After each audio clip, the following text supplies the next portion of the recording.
Triệu Lệ Dĩnh tổ chức tiệc kỷ niệm 20 năm ra mắt của cô ấy vượt mốc 100 tỷ lượt xem.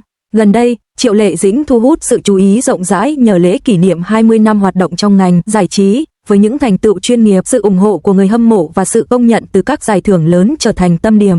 Nhiều sự kiện sáng tạo đã được tổ chức ở khắp Trung Quốc. Một màn hình khổng lồ dài 520 mét trong đường hầm Trùng Khánh chiếu các chữ Hán cổ điển xoay vòng. 2080 lá cờ cầu nguyện được treo trên núi Nam Tân ở Hasa để cầu phúc, và các màn trình diễn ánh sáng theo chủ đề được trình chiếu trên các địa danh ở các thành phố như Thượng Hải và Tây An. Câu lạc bộ người hâm mộ đã khởi động một dự án sản xuất chung mang tên 20 năm đồng hành cùng Ing, du hành vạn dặm cùng gió và dạo bước chậm rãi, với sự tham gia của 32 thành viên cùng nhau tạo ra các tranh minh họa nhân vật dài kỳ, video kỷ niệm và nhiều sản phẩm khác. Hợp tác thương hiệu, Adobe Account đã mở cửa hàng pop-up theo chủ đề kỷ niệm tại Hàng Châu và cung cấp các gói quà tặng tùy chỉnh. Givenchy đã phát hành video quảng cáo mới cho đại sứ toàn cầu của mình.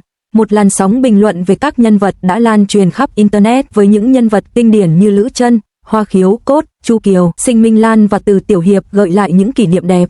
Công chúa Hiệp Sĩ vẫn được nhớ đến một cách trìu mến nhờ các nhân vật được xây dựng tốt và nỗi tiếc nuối về một câu chuyện chưa hoàn thành. Người hâm mộ đã tạo ra áp phích kỷ niệm 20 năm với tất cả các nhân vật để làm nổi bật câu chuyện về sự trưởng thành của cỏ dại bén rễ và cuối cùng trở thành một cây cao.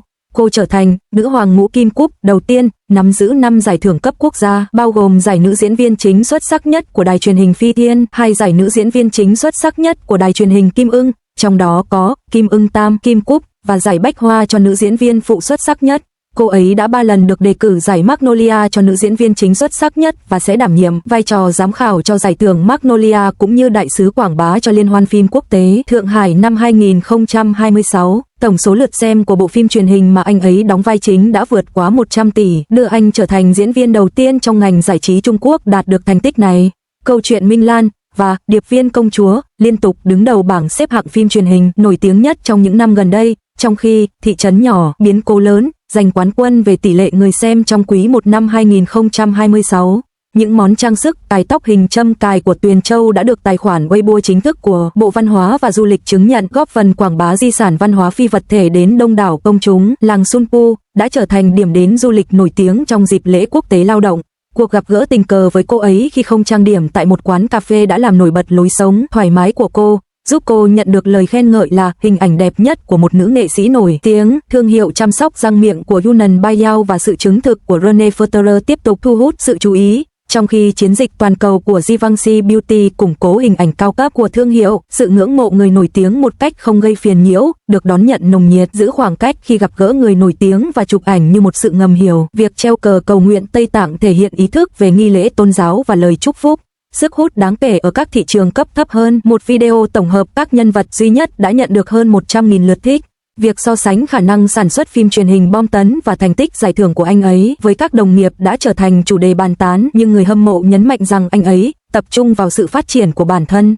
Các phương tiện truyền thông chính thống ca ngợi cô là hình mẫu của thành công từ cơ sở, và sự chuyển mình từ diễn viên phụ thành nữ chính của cô được công nhận rộng rãi.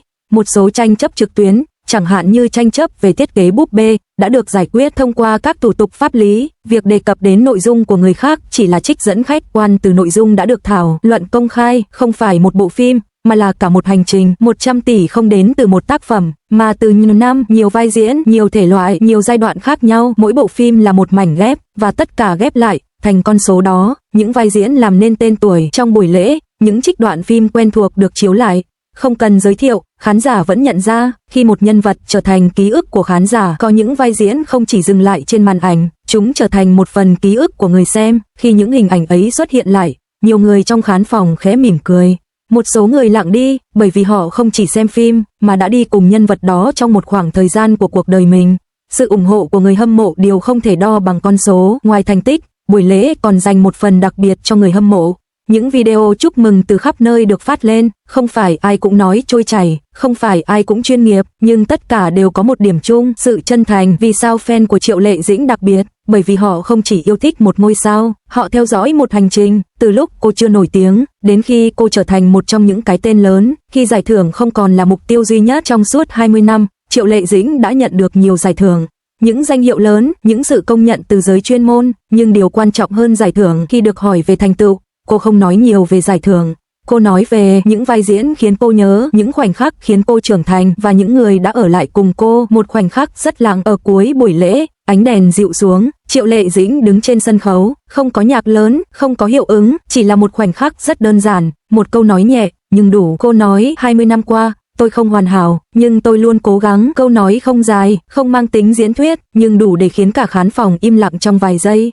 20 năm, một con số đủ dài để thay đổi một con người, và cũng đủ dài để chứng minh một điều, thành công không phải là điểm đến, mà là một hành trình không dừng lại. Khi nhìn vào thành công của Triệu Lệ Dĩnh hôm nay, nhiều người chỉ thấy danh tiếng, giải thưởng, những con số ấn tượng, nhưng ít ai nhìn thấy phần còn lại của hành trình, phần không xuất hiện trên sân khấu, phần không có ánh đèn, những năm tháng không được lựa chọn. Ở giai đoạn đầu, Triệu Lệ Dĩnh không có quyền chọn vai.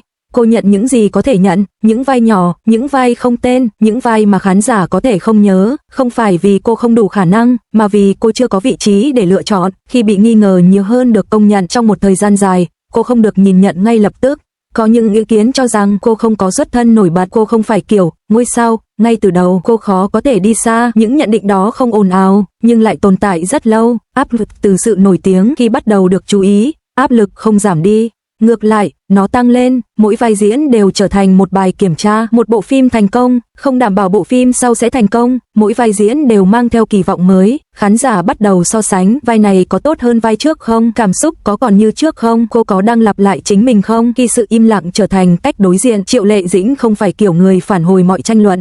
Cô không giải thích quá nhiều, không tranh cãi, không cố chứng minh bằng lời nói. Thay vào đó, cô chọn cách khác, dùng vai diễn để trả lời. Mỗi dự án mới, mỗi nhân vật mới là một cách để cô nói rằng tôi vẫn đang tiến lên. Áp lực cá nhân điều ít ai thấy. Ngoài công việc, còn có những áp lực cá nhân, những thay đổi trong cuộc sống, những giai đoạn phải cân bằng giữa công việc, gia đình và chính bản thân mình. Đây là phần mà công chúng không nhìn thấy rõ, nhưng lại ảnh hưởng rất nhiều. Vì sao cô vẫn đi tiếp? Không phải vì mọi thứ dễ dàng, mà vì cô không dừng lại. Một kiểu mạnh mẽ rất riêng, không ồn ào, không phô trương, nhưng rất bền bỉ, giống như một dòng nước chảy chậm, nhưng không bao giờ ngừng. Phản ứng bùng nổ của fan trên mạng xã hội, bình luận, xu hướng. Ngay sau buổi lễ kỷ niệm 20 năm, mạng xã hội gần như sôi lên. Trên Weibo, hàng loạt nội dung liên quan đến Triệu Lệ Dĩnh xuất hiện liên tục.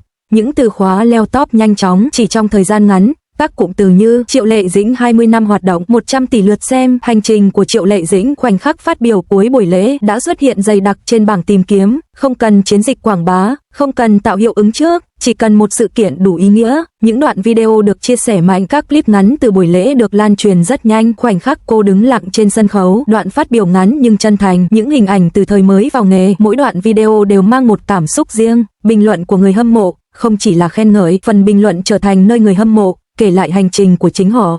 Một số bình luận nổi bật: tôi đã xem phim của cô từ khi còn đi học, đến giờ đã đi làm rồi. Không phải fan từ đầu, nhưng càng xem càng thấy cô xứng đáng. 20 năm không phải ai cũng làm được, cô không phải người hoàn hảo nhất, nhưng là người khiến tôi tin tưởng nhất. Vì sao phản ứng lần này mạnh mẽ? Không chỉ vì thành tích, mà vì câu chuyện phía sau thành tích. Người ta không chỉ thấy kết quả, họ thấy sự kiên trì, những giai đoạn khó khăn và cả quá trình thay đổi. Khi một thành công đi kèm với hành trình rõ ràng, nó dễ chạm đến cảm xúc hơn, một làn sóng đồng cảm. Điều đặc biệt là phản ứng của công chúng lần này không mang tính tranh cãi, không có nhiều ý kiến trái chiều, không có những cuộc đối đầu, chỉ có một cảm xúc chung. Nếu phần đầu là ánh sáng của thành công thì phần này là những gì đứng phía sau ánh sáng đó.